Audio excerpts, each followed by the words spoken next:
Labinuosi su jumis, mėly klausytojai. Šiandienos susitikimo tema - lipidograma, kurią darėsi tikėtina ne vienas ir kurią galbūt kai ką iš klausytojų iš visų suneramino tyrimai. Ir kalbėsim apie tos trupučiuką naftalino atsiduodančius terminus, kaip bendras cholesterolis, blogasis, gerasis cholesterolis. Cholesterolio tema mano YouTube kanale paskaitų jau yra, kviečiu paklausyti, aš nesikartosiu ir aš noriu papildyti savo ankstesnės mintis cholesterolio tema, juolab, kad kiekvieną paskaitą rašius aš jau ko ne iš karto turiu kuo papildyti ir taip įdomu gyventi. Smegenis reikia treniruoti. Kviečiu patiktukinti, jeigu manote, kad ši paskaita to verta, kviečiu dalintis ją, kviečiu prenumeruoti mano YouTube kanalo, juolab tai yra nemokamai, tai reikia paspausti ant to oranžinį laukelį, ant lotosiko. Ir jeigu kas nori, yra vietas tanks, bet šiaip tai yra mano žinios video paskaitų formatu nemokamos. Ir cholesterolis, pats žodis mus baugina labai dažnai. Tačiau ne padidintam cholesterolį yra esmė, o yra esmė tarp atskirų komponentų, tarp atskirų frakcijų, proporcijų ir taip toliau. Mes apie tai bus aiškiau greitai. Aš pasistengsiu supaprastintai pateikti labai svarbią informaciją mano gilių įsitikinimų, su kuria susiduriu konsultacijų metu ir ne tik paskaitų metu. Dažnai esu klausima apie tai. Na ir lipidogramoje neretai vertinami atskiri rodmenys. Ir cholesterolis kiekvienoje ląstelėje jis yra. Ir gaminamės patys, ten gramą 2, kepenyse, jis riebi medžiaga į vašką, panaši medžiaga, cholesterolis hormonų fabrikėlis yra. Be jo nesigamintų lytiniai hormonai, tokie kaip progesteronas, estrogenas, testosteronas, streso hormonai, kortizolis, vitaminas D, privalomas cholesterolio atitinkamas kiekis ląstelėse, kad jis gamintųsi. Ir taip pat būtinas cholesterolis kaip po ląstelių membranų ingredientas, jis priduoda standumo, jis įeina į nervinio audinio apvalkalą, tai yra ir centrinėse, tai yra galvos smegenyse, nugaros smegenyse, jis turi būti. Jis atsakingas už nervinio impulso perdavimą, jis yra tas mielininis apvalkalas kiekvieno nervo. Tai jis neurono, tai jis, kaip sakiau, be jo nukenčia kognityvinės funkcijos. Ir tai yra mūsų gebėjimas suprasti informaciją, įsisąmoninti, padaryti sprendimus kažkokius, tai susiorientuoti laike aplinkoje, tai mūsų procesorius galvoj neveiktų be cholesterolio. Na ir imuniniai sistemai svarbus tyrimai parodė, kad cholesterolis, tas mažo tankio, tas vadinama blogėtis, jis gali nukenksminti iki 90%, net ir daugiau pavojingos infekcijos sukėlėjų mūsų organizme. Ir kad daug tyrimų yra ši tema, kad 19 tyrimų buvo išanalizuoti, kuriuose dalyvavo 68 tūkstančiai nuo įvairių mirčių mirusių žmonių. Jų analizuojami buvo jų ilgos istorijos analizuojamas ir nustatyta, kad per mažas cholesterolio kiekis tų žmonių kraujuose lėmė, labai ženkliai prisidėjo prie per ankstyvos jų mirties, nesugebėjo susidoroti ypač su kvėpavimo takų ir virškinimo trakto infekcija.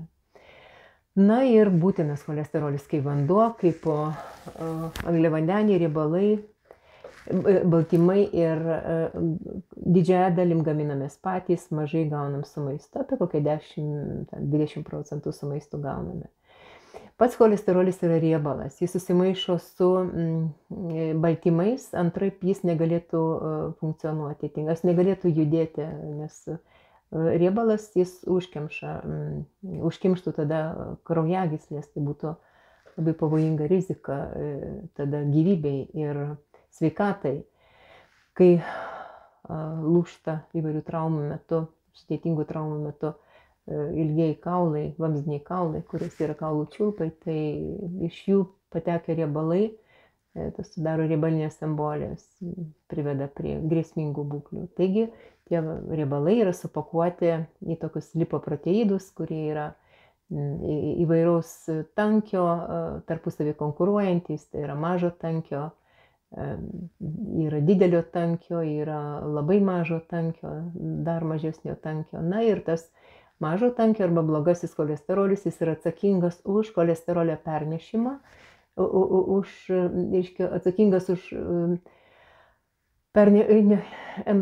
atsakingas už cholesterolio pernešimą iš kepenų ir žarnyno į kraujagyslės. Ir bet kokias širdies, smegenų, kojų. Ir jeigu turime problemų su juo, tai tada kaupiasi aterosklerotinės plokštelės minėtose arterijose. Na ir tas didelio tankio cholesterolis, jis gerėtis yra, jis naudojamas pašalinti tam mažo tankio cholesterolį iš arterijų, nuo sienelių, nuo kraujagyslių ir nunešti kepenis tulžies rūgštis gaminti. Na ir dar yra tokie trigliceridai terminas, tai yra riebalai, kurie kaupia ir teikia energiją ir kad tai yra pagrindiniai ląstelių, fermentų, hormonų struktūriniai elementai ir jų padidėjimas yra susijęs su gerojo arba to didelio tankio cholesterolio sumažėjimu. Na ir dabar šiek tiek išsamiau apie gerą ir blogą cholesterolį. Ir kad jie skiriasi savo struktūra ir kad tas didelio tankio cholesterolis, tai yra, jis pašalina, kaip sakiau, tą blogą cholesterolį iš kraujagyslių į kepenis, tarsi koks šiukšliavežis nuveža. Ir kad jis dar vadinamas apsauginiu cholesteroliu ir kad infekcijų metu paprastai jo kiekis krenta, nes jis dorojasi, jis kovoja su infekcija, su užkratu. Grįšime prie šitos temos, tik tai dar noriu apie trigliceridus, jie irgi labai svarbus, vertinant lipidogramą prognostiškai, tai sudaro didžiąją dalį riebalų, kaip sakiau, ir kad jie yra pagrindinė organizmo priemonė riebalams transportuoti, perkelti į ląstelę ir kad didelis cholesterolio trigliceridų kiekis gadina mūsų sveikatą. Na ir nesočios omega-3 rūgštys, riebalų rūgštys mityboje padeda valdyti bendro cholesterolio, to didelio tankio ir mažo tankio cholesterolį. Ir kad angliavandeniai tipai ir patys angliavandeniai, jie turi didelės įtakos cholesterolį, tai apie tai kalbėsime neilgai trukus. Ir kad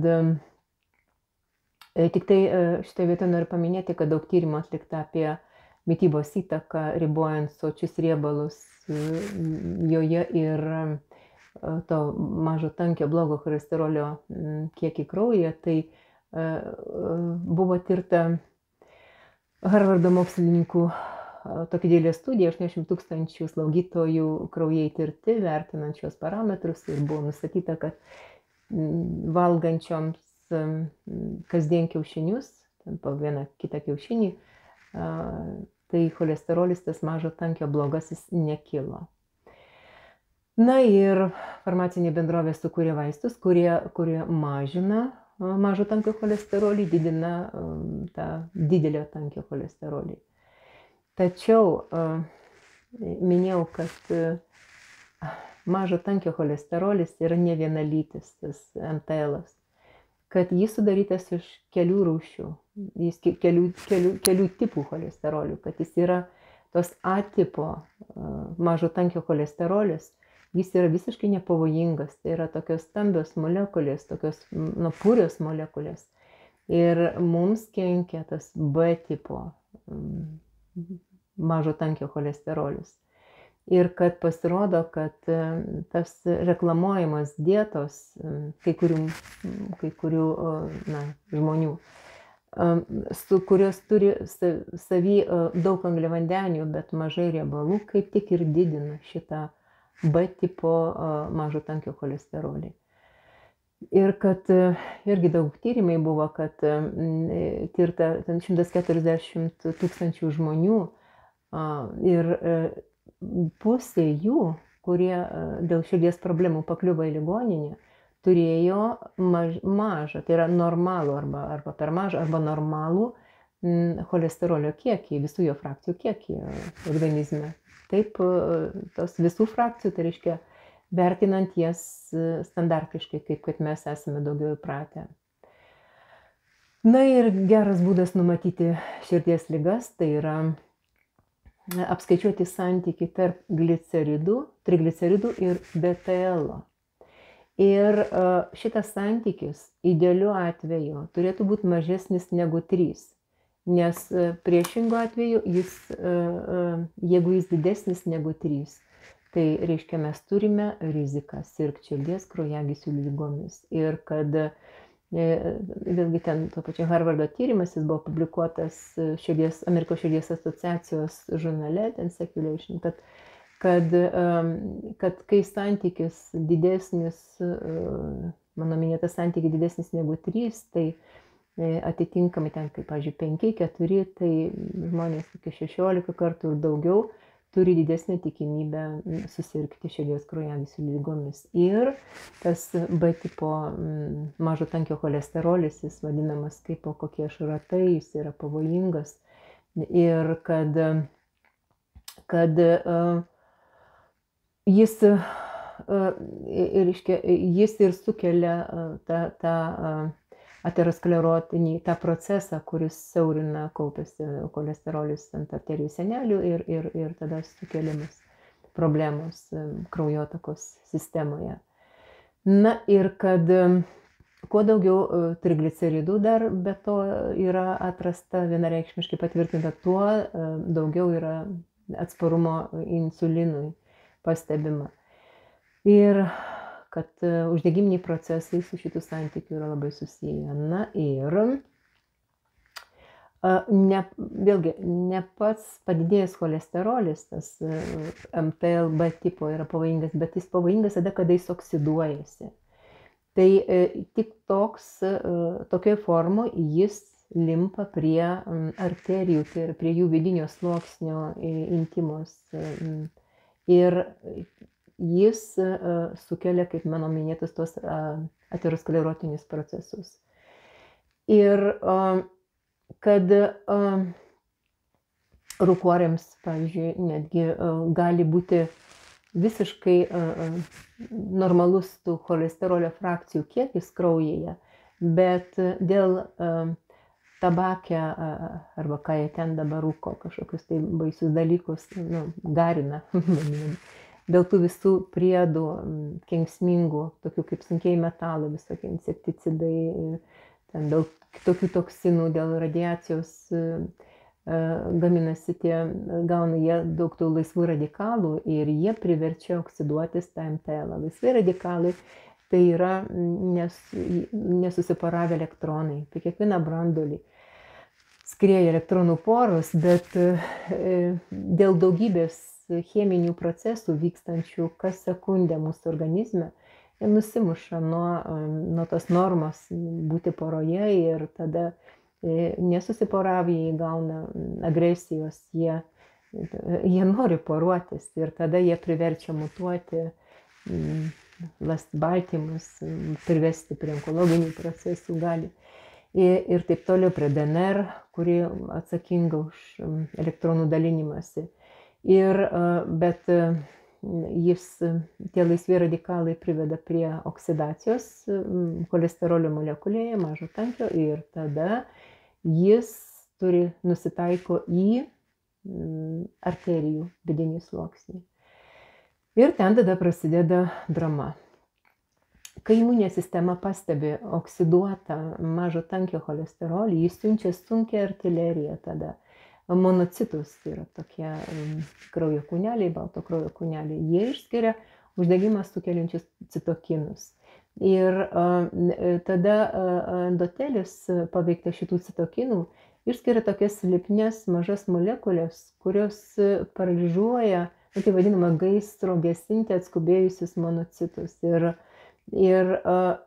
Ir kad, o tuomet monocitai išskiria tokius vadinamus makrofagus,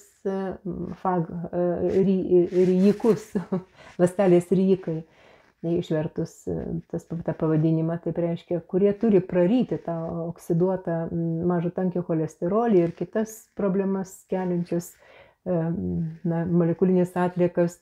Ir jie ryja, kol gali tie makrofagai tas oksiduotą cholesterolį ir kitką, kas mums kenkia, bet ir lieka tokia plona lipidinė šerdis, nes tame sustorėjime ant arterijos sienelės tada jo viduje pradeda atsirasti ertmės. Ir šitus makrofagus išprovokuoja saldumynai rafinuoti, cukrai visokie, krakmolai. Na ir kai uždegimas nestabdomas, reiškia, kai mes neveikiam į priežastis, kurios privedė mus prie tokio proceso, tai tada, reiškia, tie makrofagai, jie, susproginėdami, jie išskiria tokias, toksinus ir tokias biologiškai aktyvias medžiagas į arterijų sienelės. Ir kardiochirurgai tokiose sienelėse mato geltonus tokius riebalinius ruožus. Ir jiems organizmas stato sieną, formuoja randą. Ir tuomet imuninė sistema gauna signalą ir į tą vietą siunčia vėlgi kovotojus savo, užsisuka ratas.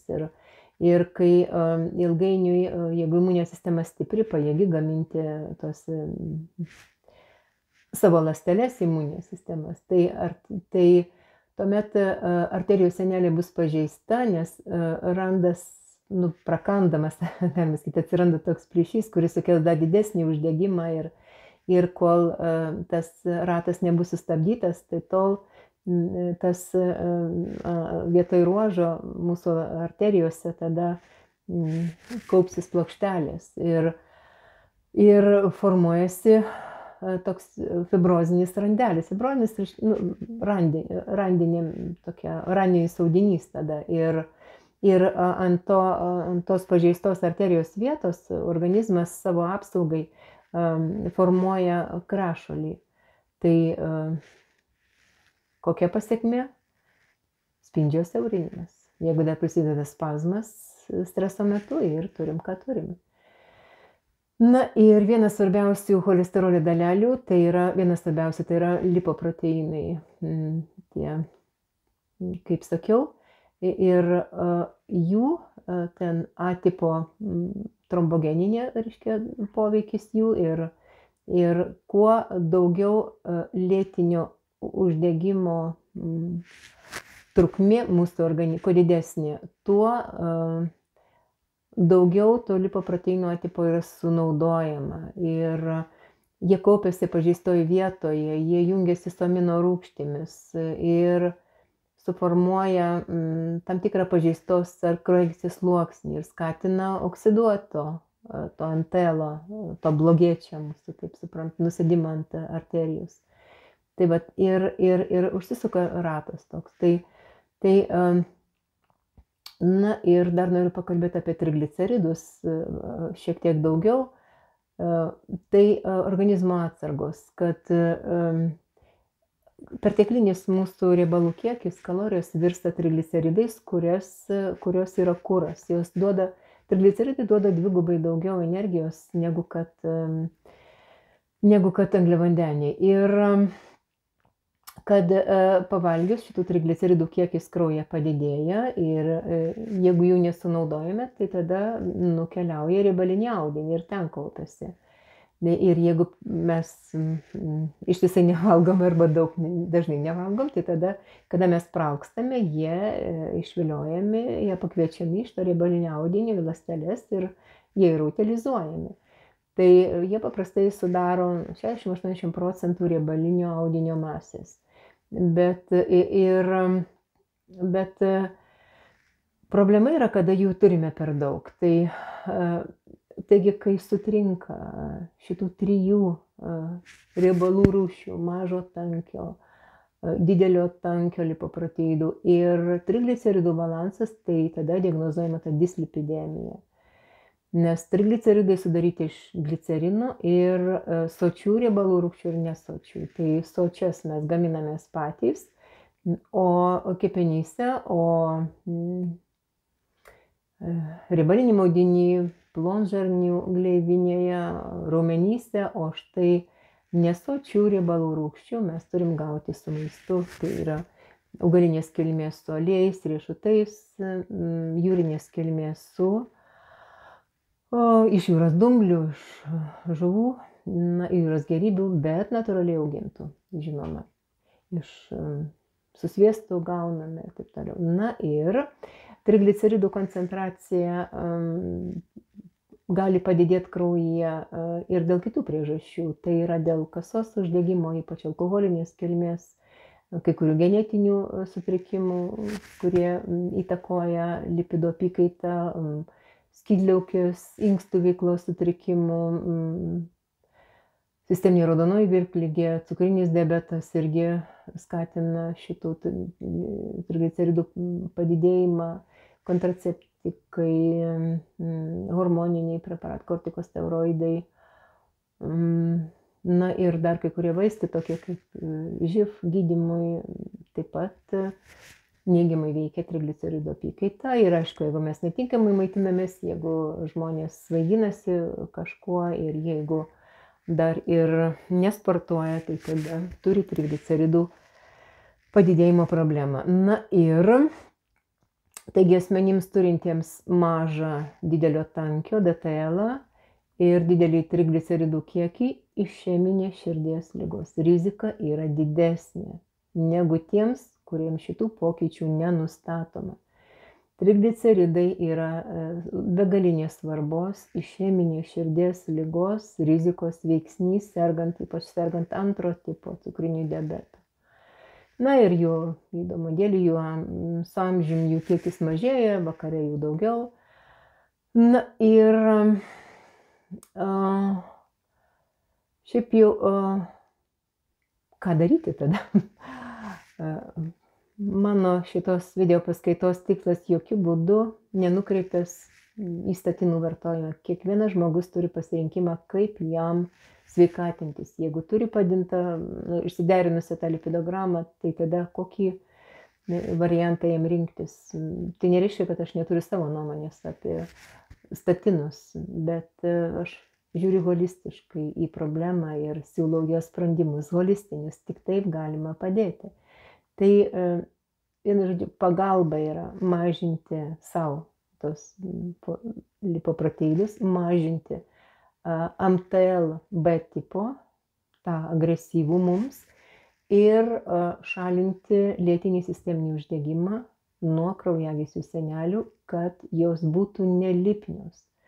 Tai mityba, rafinuotas angliavandenis privalu šalinti, apie tai kalbėsiu netrukus kitoj video paskaitoj. Tai begaliniai tiesioginė sąsaja yra tarp jų ir to oksiduoto mažo tankio cholesterolio. Ir kad anksčiau tik tai buvo ta teorija, kad daug angliavandenių, tai mažai tada to blogėčio cholesterolio. Na ir omega 3 kokybiška, ją tiesiog privalu kraujagyslių apsaugai vartoti. Ir tiesiog tyrimas buvo atliktas 91 metais, praeito amžiaus, kai virš 600, beveik 700 tyriamųjų buvo tiek vyrų, tiek moterų.